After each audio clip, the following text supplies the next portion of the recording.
أعوذ بالله من الشيطان الرجيم. بسم الله الرحمن الرحيم. ولا يحزنك قولهم إن العزة لله جميعا هو السميع العليم. ألا إن لله من في السماوات ومن في الأرض وما يتبع الذين يدعون من دون الله شركاء إن يتبعون إلا الظن وإن هم إلا يخرصون. هو الذي جعل لكم الليل لتسكنوا فيه والنهار مبصرا إن في ذلك لآيات لقوم يسمعون. قالوا اتخذ الله ولدا سبحانه هو الغني له ما في السماوات وما في الأرض إن عندكم من سلطان بهذا أتقولون على الله ما لا تعلمون. قل إن الذين يفترون على الله الكذب لا يفلحون. متاع في الدنيا ثم إلينا مرجعهم ثم نذيقهم العذاب الشديد بما كانوا يكفرون.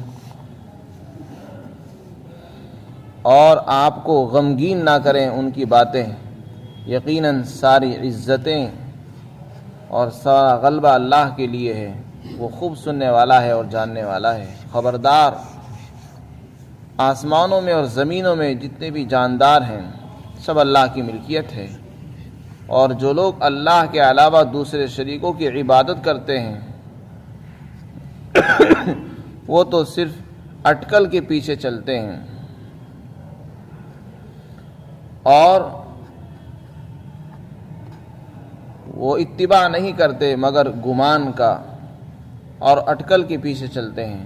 یہ وہی لوگ ہیں، اللہ وہ ہے جس نے تمہارے لیے رات بنائی تاکہ تم اس میں سکون حاصل کرو، اور دن بنایا جو دیکھنے کا ذریعہ ہے۔ بے شک اس میں نشانیاں ہیں ان لوگوں کے لیے جو سنتے ہیں۔ اور کفار نے یہ کہا کہ اللہ تعالیٰ نے اولاد اختیار کی ہے، حالانکہ اللہ کی ذات اس سے پاک ہے اور وہ تو بے نیاز ہے۔ آسمانوں میں زمین میں جو کچھ بھی ہے سب تو اسی کا ہے، اور تمہارے پاس اس کی کوئی دلیل موجود نہیں ہے۔ کیا تم اللہ پر ایسی بات لگا رہے ہو جس کا تمہیں بھی علم نہیں ہے؟ آپ کہہ دیجئے جو لوگ اللہ پر جھوٹا بہتان باندھتے ہیں وہ کامیاب نہیں ہوں گے، یقیناً وہ کامیاب نہیں ہوں گے۔ اور یہ تو دنیا کے اندر تھوڑا سا فائدہ اٹھانا ہے، پھر اس کے بعد ہمارے پاس ہی ان سب کو لوٹ کر آنا ہوگا، اور ہم ان کو ان کے کفر کی وجہ سے سخت عذاب کا مزہ چکھائیں گے۔ یہاں پر اللہ رب العزت نے آپ صلی اللہ علیہ وسلم کو سب سے پہلے تسلی دی۔ آپ علیہ الصلاۃ والسلام اللہ کے نبی، پیغمبر، داعی تھے، اور جو آدمی دین کی محنت کرتا ہے تو اس کے اس راستے میں مصیبتیں آتی ہیں۔ جب کسی کے سامنے دین کا پیغام، اللہ کا پیغام لے کر جاتا ہے تو لوگ اس کو مختلف باتوں سے تکلیف پہنچاتے ہیں، کبھی زبانی تکلیفیں ہوتی ہے، کبھی عملی طور سے ان کو ایذائیں پہنچاتے تھے۔ تو آپ علیہ الصلاۃ والسلام خود فرماتے ہیں کہ جتنا مجھے ستایا گیا اتنا کسی کو نہیں ستایا گیا۔ جو جتنا بڑا داعی ہوتا ہے اس کو اس کے راستے میں، اللہ کے راستے میں، دین کے راستے میں مصیبتیں آتی ہی ہیں۔ ایسا نہیں ہو سکتا کہ مصیبتیں نہ آئیں۔ تو اس ایسے موقعوں پر اللہ تعالیٰ موقع پر آپ کو تسلی دیا کرتے تھے۔ یہاں پر بھی یہ تسلی کا مضمون ہے، اور یہ فرمایا کہ ان کی باتوں سے آپ رنجیدہ نہ ہوں۔ یہ جو کچھ کہہ رہے ہیں آپ ان کو کہنے دیں، آپ غمگین نہ ہوں، اپنے دل کو ہلکا نہ کریں، بھاری نہ کریں۔ پھر آگے اللہ رب العزت نے خود فرمایا کہ دیکھو ساری عزتیں، سارا غلبہ اللہ کے لیے ہے۔ اللہ تعالیٰ غالب ہے، قادر ہے، ہر چیز پر اس کو غلبہ ہے، ہر چیز پر اس کو اختیار حاصل ہے۔ اور یہ جو لوگ آپ کو تکلیفیں پہنچا رہے ہیں ان پر بھی اللہ کو قدرت حاصل ہے، جب چاہے گا ان کو سزا دے دے گا۔ یہ ہماری طاقت سے باہر نہیں ہے، آپ یہ مت سمجھیے کہ یہ جو چاہے کہتے رہیں اور ان کو کچھ نہیں ہوگا، نہیں، یہ سب ہماری ملکیت میں ہمارے ماتحت ہیں، ہم سب کو اس پر ان پر پورا غلبہ حاصل ہے، جب چاہیں گے ان کو سزا دیں گے۔ اللہ تعالیٰ فرماتے ہیں وہ سننے والا بھی ہے، جو کچھ کہہ رہے ہیں ایسا نہیں اللہ کو پتہ نہیں، اللہ کو ہر چیز کا علم ہے، اللہ سنتا بھی ہے اور جانتا بھی ہے۔ تو یہ اللہ نے جو اپنی دو صفتیں خاص طور سے ذکر فرمائی، اس میں اسی طرف اشارہ ہے کہ جو کچھ کہہ رہے ہیں وہ سن بھی رہا ہے اور اس کا علم بھی وہ رکھتا ہے، اور اس کو قدرت بھی حاصل ہے، یہ اللہ کی طاقت سے پکڑ سے باہر نہیں ہے۔ ایسا نہیں ہو سکتا کہ اللہ کے عذاب سے بچ کر نکل جائیں۔ دنیا میں آدمی سزاؤں سے بچ جاتا ہے، لیکن آخرت میں اللہ کے عذاب سے نہیں بچ سکے گا۔ اس کے بعد اللہ تعالیٰ نے فرمایا کہ دیکھو آسمان میں زمین میں جتنے بھی جاندار ہیں، ذوی العقول ہیں، سب اللہ کی ملکیت ہے، اور ان جانداروں میں یہ بھی ہیں، یہ مشرک، یہ کفار، یہ غیر مسلمین، یہ اللہ کے دشمن اور باغی، یہ اللہ کے اختیار سے کوئی بھی باہر نہیں ہے، چاہے وہ غیر مسلم ہو، یہودی ہو، عیسائی ہو، ہندو ہو، جتنے بھی اللہ کو نہ ماننے والے ہیں سب اللہ کے قبضے میں ہیں، اس کی ملکیت میں، اللہ ان کا مالک ہے، وہ اس کے مملوک ہیں، تو اس کو پورا اختیار ہے، جو چاہے کر سکتا ہے۔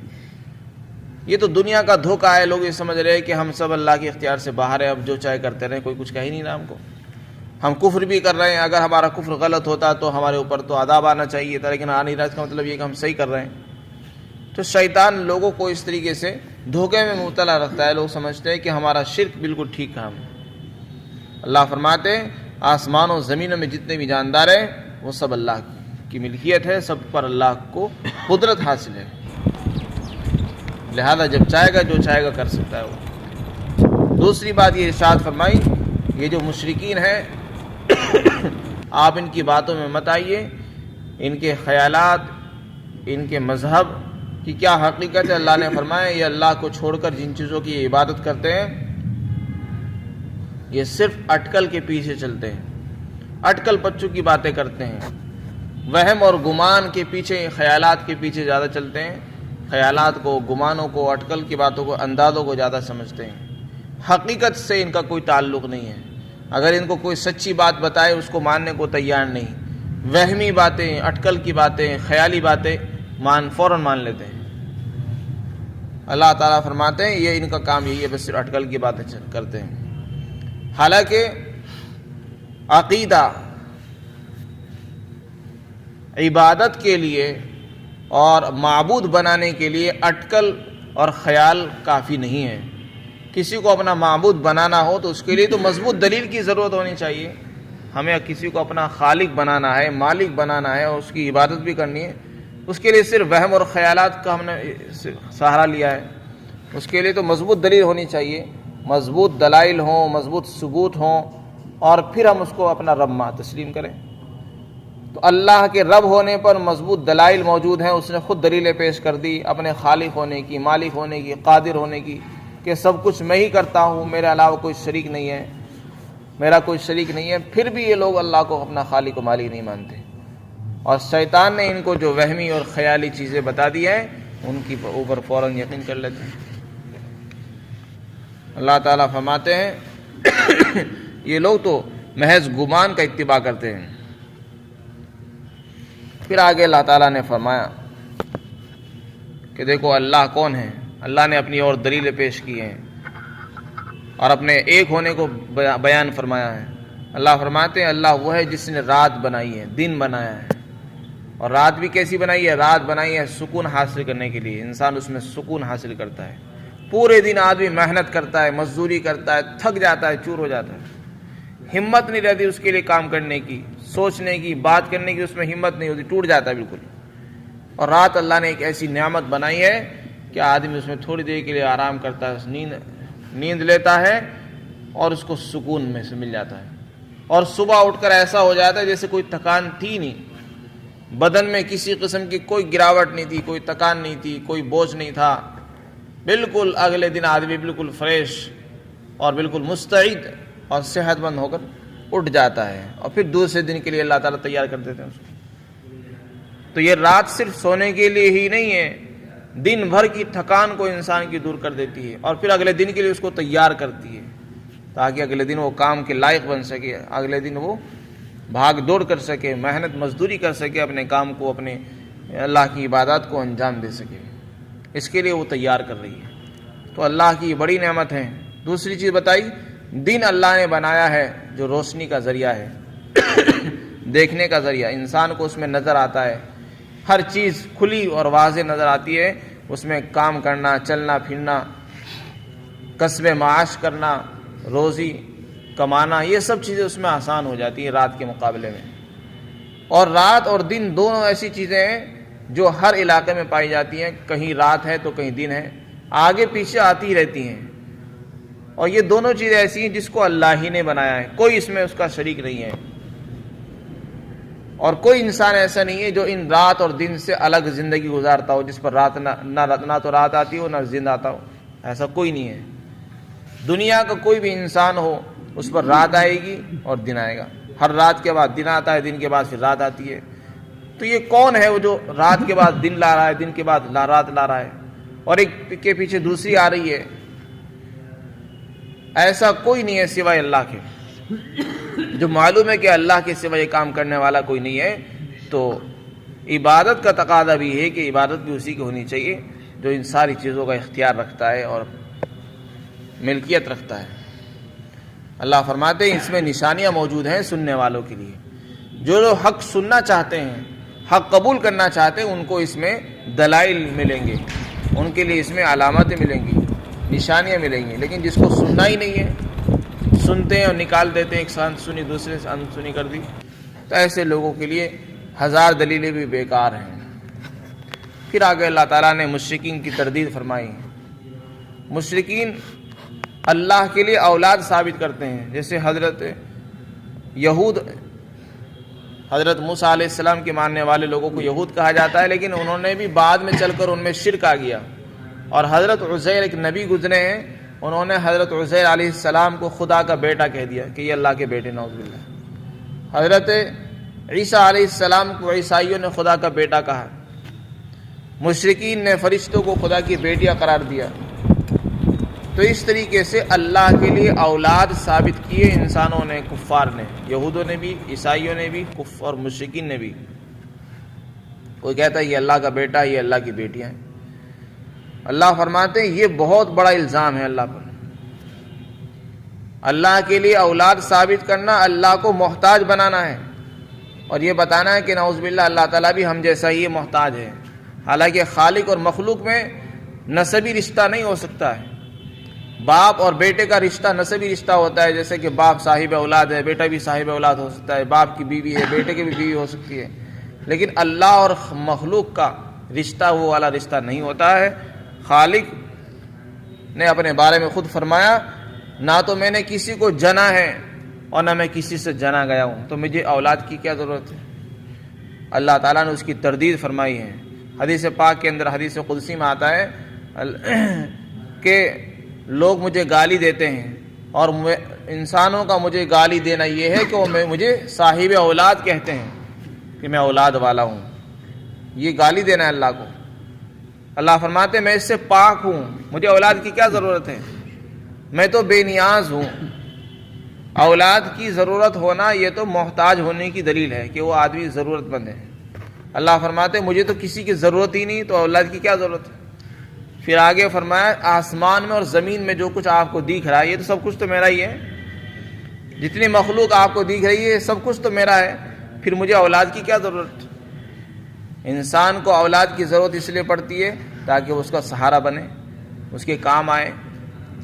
جب سب کچھ اسی کا ہے پھر اس کو اولاد کی کیا ضرورت ہے. تو اللہ فرماتے ہیں یہ سب کچھ تو میرا ہی ہے، آسمان بھی میرے ہیں، زمین بھی میری ہے، اس کے بیچ میں جتنی مخلوق آپ کو دکھ رہی ہے، جب یہ سب کا مالک میں خود ہوں، اب مجھے اولاد کی کیا ضرورت رہ گیا. اور دوسری بات یہ ہے کہ یہ سب کچھ ہوتے ہوئے مجھے ان کی ضرورت بھی نہیں ہے، نہ میں ان کا سہارا لیتا ہوں، نہ مجھے ان کی مدد کی ضرورت ہے، نہ مجھے ان کی ضرورت ہوتی ہے، نہ ہی میں کسی کام میں ان کو شریک کرتا ہوں. یہ سب کچھ میرا ہے لیکن پھر بھی مجھے ان کی ضرورت نہیں، میں بے نیاز ہوں. ایک اور دلیل پیش کی اللہ تعالیٰ نے کہ تم جو اللہ کے لیے اولاد کہتے ہو تمہارے پاس اس کی کوئی دلیل نہیں ہے سوائے گمان کے. اگر تمہارے پاس دلیل نہیں ہے اس کا مطلب یہ کہ تم اللہ پر بہتان باندھ رہے ہو، ایسی بات کا الزام لگا رہے ہو جس کا تمہیں بھی خود پتہ نہیں ہے. پھر آگے اللہ تعالیٰ فرماتے ہیں جو لوگ اللہ پر ایسا جھوٹا بہتان باندھ رہے ہیں وہ لوگ ظالم ہیں اور یہ کامیاب نہیں ہوں گے، کیونکہ اللہ پر انہوں نے جھوٹا الزام لگایا ہے. اور دیکھو یہ دنیا کے اندر مزے کر لیں، اب ان کی پکڑ نہیں ہو رہی. کوئی آدمی یہ کہہ سکتا ہے کہ جب یہ اللہ کے مجرم ہیں، باغی ہیں، پھر ان کی پکڑ ہونی چاہیے. تو یہ تو اچھے خاصے کھا پی رہے ہیں، کاروبار کر رہے ہیں، عیاشیاں کر رہے ہیں، پھر بھی ان کی کوئی پکڑ نہیں ہے. آدمی کے ذہن میں ایک سوال آ سکتا ہے، اس کا جواب دیا تو فرمایا متاع فی الدنیا، یہ دنیا کا سامان ہے، تھوڑی دنیا کے تھوڑے سے مزے ہیں، بس ان کو کرنے ہیں، اس کے بعد تو سب کو ہمارے پاس ہی تو آنا ہے. اور دوسری بات یہ ہے کہ اللہ نے ہر چیز کا ایک وقت لکھا ہے، موت ہر ایک کی مقرر ہے، وقت پر ہی آتی ہے. جتنے بھی باغی اور سرکش و مجرم دنیا میں گھوم رہے ہیں، عیاشیاں کر رہے ہیں، مسلمان یہ سمجھتے ہیں کہ شاید اللہ کو ان کی خبر نہیں، یا اللہ تعالیٰ ان سے خوش ہے. نعوذ باللہ، ایسا نہیں ہے. اللہ تعالیٰ نے ان کو جو مہلت دی ہے وہ اللہ کی طرف سے ڈھیل ہے. وہ اس لیے دی کیونکہ ابھی ان کا وقت نہیں آیا، اور جس دن موت کا وقت آئے گا پھر ان کو کوئی ڈھیل نہیں دی جائے گی، بس وہیں سے ان کا عذاب شروع ہو جائے گا. تو اس لیے اللہ فرماتے ہیں یہ دنیا کا تھوڑا سا فائدہ اٹھانا ہے، اس کے بعد ہمارے ہی پاس تو ان کو لوٹ کر آنا ہے. اور جب ہمارے پاس آئیں گے پھر بچ نہیں سکیں گے، پھر ہم ان کو عذاب کا مزہ چکھائیں گے، سخت عذاب کا مزہ چکھائیں گے، کیونکہ یہ کفر کرتے تھے، انکار کرتے تھے. اللہ تعالی ہم سب کو سمجھ عطا فرمائے.